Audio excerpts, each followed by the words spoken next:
Ma'am, can you hear me? Squeeze my hand if you can hear me. That was the first thing I heard after everything went black. The flashing red lights. The sirens. The hands pulling at my jacket. None of it made sense. Just fragments. My name is Evelyn Carter.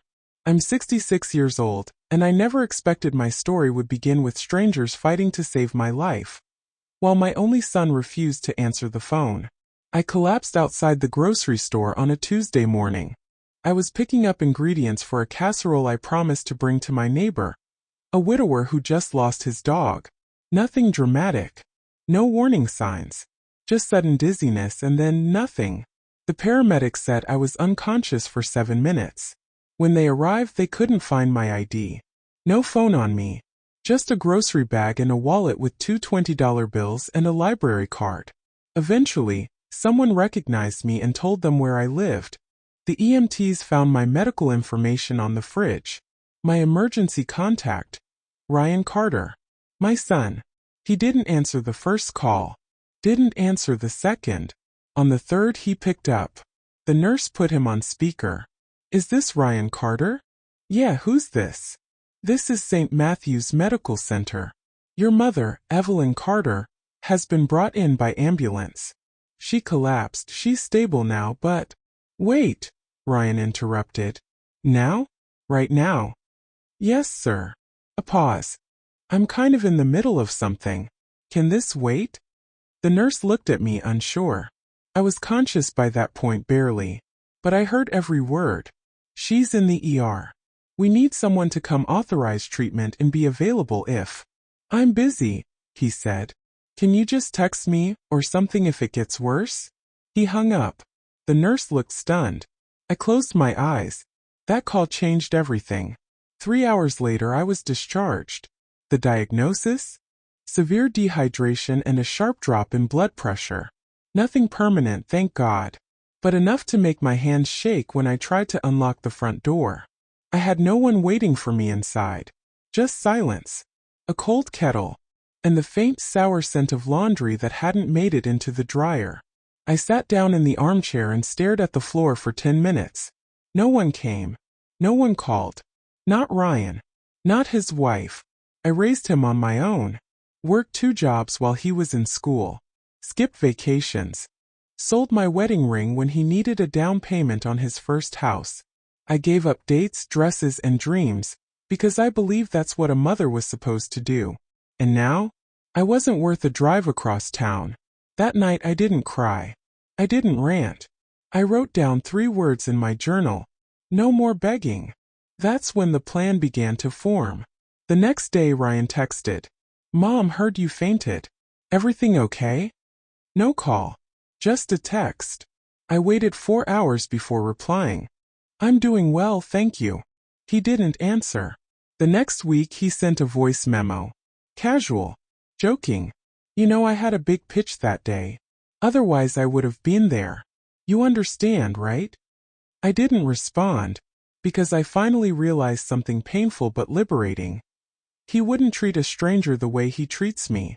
He would have rushed to help a coworker. Offered to drive a neighbor. But for me? His mother.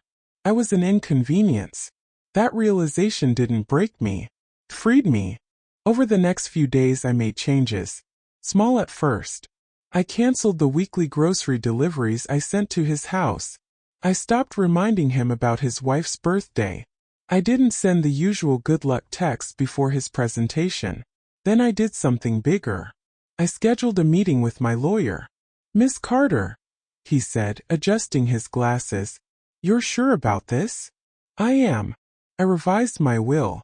Removed Ryan as executor. Replaced him with my longtime friend and neighbor Gloria. I also set up a separate fund. One that would only be triggered if Ryan demonstrated consistent involvement in my care. Not a visit here or there. Actual care. If he ignores you for more than 3 months, the lawyer confirmed, the clause activates. Everything shifts to the charitable foundation. Good, I said. Let's finalize it. That weekend, Gloria and I sat on the porch with sweet tea and a lemon pie. You sure you don't want to give him a chance to explain? She asked gently. He already did, I replied. And he chose to say, I'm busy. She nodded. You raised him well. I did. But what he does with that isn't mine to fix anymore. The last text I got from Ryan was short. Coming by this weekend if that's cool. I didn't respond to Ryan's last message. He didn't follow up. That told me everything I needed to know. It had been 2 weeks since the hospital. I was back to walking my usual route, cooking my own meals, and reading on the porch in the late afternoon. Everything looked the same, but something inside me had shifted. I wasn't waiting anymore. I didn't check my phone hoping to see his name. I didn't feel guilt for keeping silent. I had spent my whole life trying to earn the attention of someone who saw me as background noise. No more. The first real ripple came when Gloria helped me set up a new bank account. We moved my savings quietly, efficiently, out of the joint investment account Ryan had access to. Years ago, I let him manage some of my finances to make things easier. That ended now. Gloria, bless her heart, looked over the statements with a furrowed brow. Evelyn, you've been covering their electric bill for months. I blinked. I didn't realize it was still linked to my card. It was. Along with their internet, streaming subscriptions, and one suspicious monthly charge labeled wellness consulting. We canceled everything. I didn't call to explain. I didn't send a warning. They'd figure it out soon enough. That Sunday Ryan showed up. I saw him through the kitchen window, parking his SUV like nothing had changed. He knocked twice, then opened the screen door like he always had. Mom! I was at the table sipping coffee, flipping through a gardening catalog. He walked in and looked around. No hello. I didn't know you were coming, I said. I texted. You said, if that's cool. I didn't respond. He laughed nervously. Come on, Mom. I figured it was fine. You always say yes. Not anymore. He stopped smiling. I gestured to the chair across from me. Saturday, I noticed the power bill bounced, he said. Yes, I said. I noticed that too. Was that intentional? I believe it was overdue for a change. He leaned back, arms crossed. You trying to send a message? I looked him in the eye. Ryan, I almost died. You were my emergency contact. And you told the nurse you were too busy. That was the message. I just received it. He looked down, then back up with frustration. I had a major pitch. I was under pressure. I thought you were fine. You didn't know that. And you didn't ask. His jaw tensed. So what? You're punishing me now? No, I said. I'm protecting myself. Silence. He looked like he was about to say something cruel, but then stopped. Maybe because he realized it wouldn't land the way it used to. I didn't mean to hurt you, he mumbled. But you did. And meaning doesn't undo reality. He stood up. This feels extreme. It feels overdue. He looked around the room like he didn't recognize it anymore. Then he left without another word. I sat there long after the door closed, not because I was hurt, but because I felt something I hadn't felt in years. Control. A few days later, I received an email from his wife, Megan. Short. Formal. Evelyn, we understand you're upset. We're sorry for what happened. Ryan isn't perfect, but he's your son. Maybe you could talk instead of shutting him out? I didn't respond, because I had spent 30 years talking, explaining, justifying, lowering my standards just to keep a seat at a table I paid to build. Now I was setting a new table, and not everyone was invited. 3 weeks passed, then a month. I saw Ryan post photos online, smiling at a conference, celebrating a huge client win. No mention of me, no check-ins, no apologies. He had moved on. So had I. I started volunteering at the community center twice a week. I helped with budgeting workshops for seniors and baked pies for the monthly fundraiser. I even taught a few women how to set up banking alerts on their phones to avoid being exploited by family. You're good at this, one of them said. I've had experience, I replied. And I had. More than I ever admitted. Then came the surprise. A letter. Not a text. Not an email. From Ryan. Short. Handwritten. Mom, I messed up. I was selfish. I didn't realize how badly I hurt you until you stopped reaching out. I miss you. I hope you'll let me try again. If not, I understand. But I'll be here. Ryan. I read it twice. I kept the letter in my journal, but I didn't reply. Some part of me wanted to. The mother part. The one that clings to hope, no matter how bruised it gets. But I'd made a promise to myself after that day in the hospital. I wouldn't do all the work anymore. If Ryan truly wanted back in my life, he'd have to prove it with more than a few words. So far, all I had was a letter. In the weeks that followed, something interesting happened. My phone stayed quiet. No second letter. No unexpected visits. No just checking in.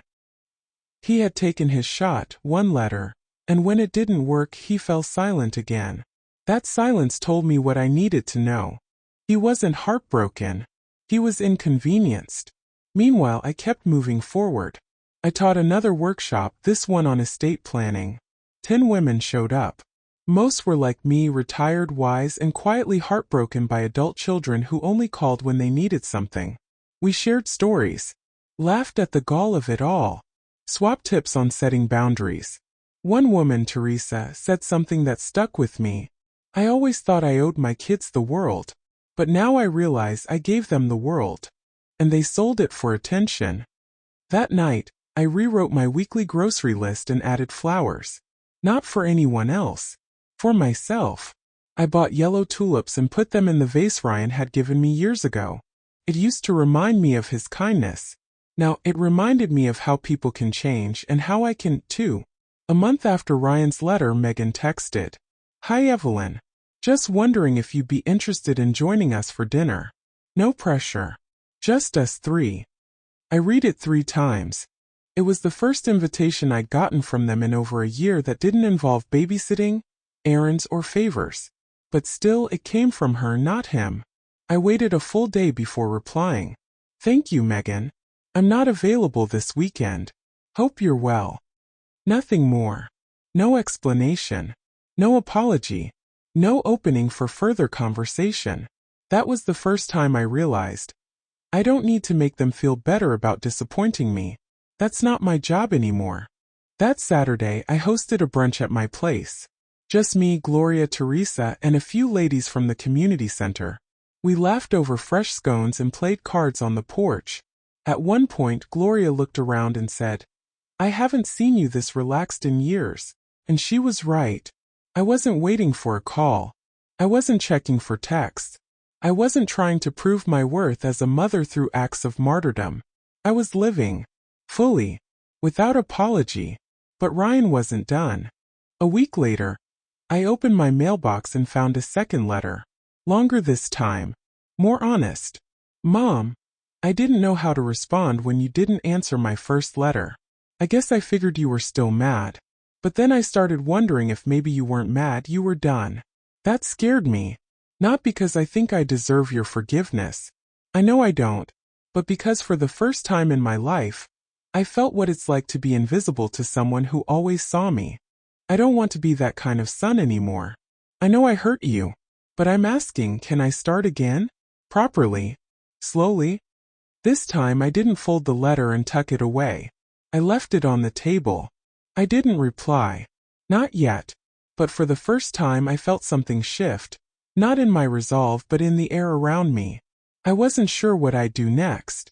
But I knew I had options. And for a woman who'd spent a lifetime shrinking herself to fit someone else's comfort, that felt like power. I sat with that second letter for 2 days. Didn't fold it.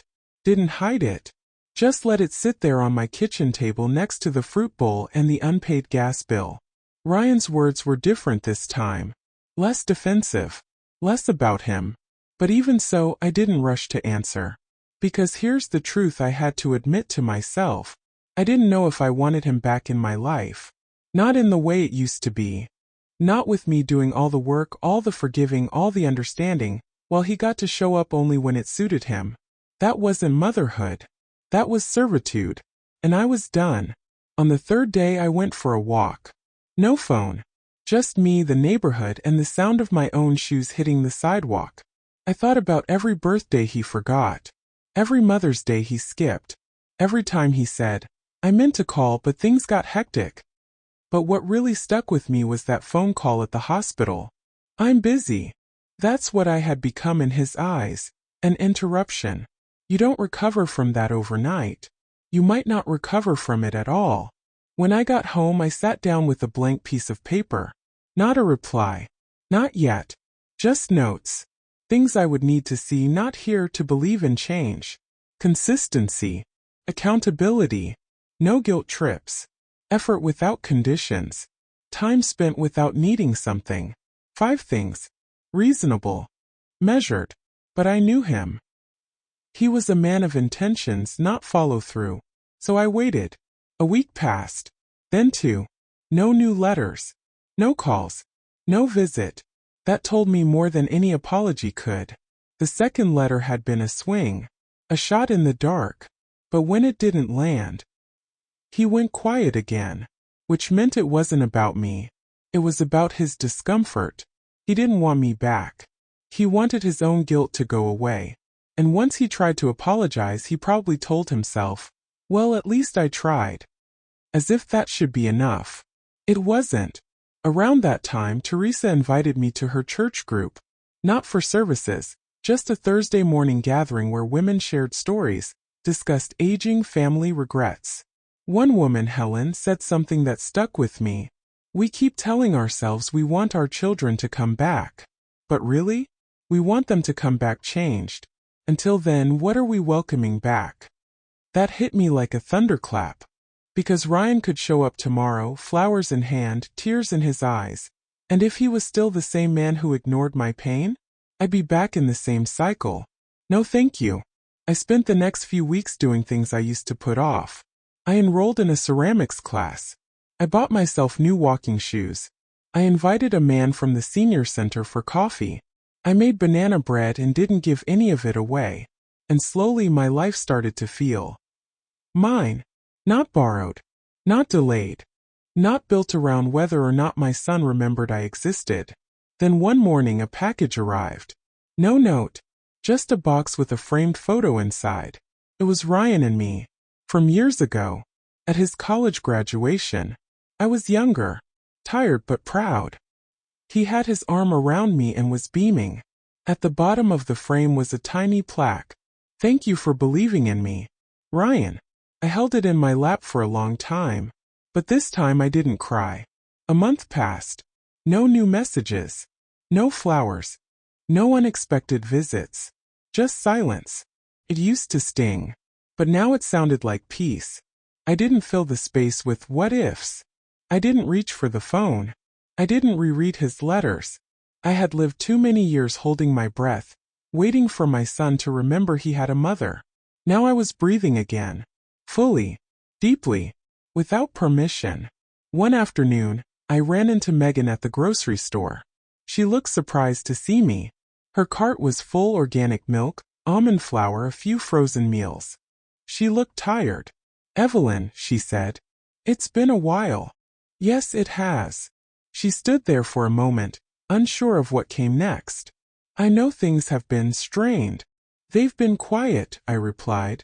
She nodded. Ryan still talks about you. Talking isn't the same as trying. She winced. He's not good at this. He doesn't know how to fix things. He doesn't need to fix anything, I said. He just needs to show up. She bit her lip. I think he's scared you don't want him anymore. I think he's scared of what it takes to be the kind of man who earns his place back. I wasn't cruel. I was clear. And that's something Ryan never learned how to be. That night I pulled out the letters one last time. Read them slowly. Thoughtfully. There was effort there. But there was also an expiration date. When I didn't answer, he stopped. That told me everything I needed to know. If love only works when it's convenient, it isn't love. It's performance. I didn't need an actor. I needed a son. And if I didn't have one, I would survive just fine with the people who already knew how to love me without scripts or conditions. A few weeks later, my lawyer called. He asked if I wanted to keep the conditions in the will as written. I thought for a moment. No, I said. Add an amendment. What kind? If Ryan reestablishes a relationship with me built on presence and care, no requests, no favors, then he receives what was originally intended. If not, it goes to the senior foundation just like before. And how will we determine if the relationship is real? I smiled. I'll know. And if I'm not here to say it, then that means it never happened. 3 months later, a letter arrived. But it wasn't from Ryan. It was from Megan. Short, honest, heavy. He's struggling. He won't say it, but I can see it. He never realized how much space you held in his life until it went quiet. I don't know if he'll reach out again, but I wanted you to know he talks about you. All the time. I didn't write back. I didn't need to, because I had nothing left to say to someone who had all the chances in the world, and used them to prove how absent he could be. That Thanksgiving I didn't sit alone. I invited Gloria, Teresa, 2 women from ceramics, and Pastor Ruth, who made the best pumpkin pie I've ever tasted. We laughed. We prayed. We passed mashed potatoes and didn't once talk about who wasn't there. Because who was there was enough. I finally understood something I had resisted for years. Letting go doesn't mean giving up.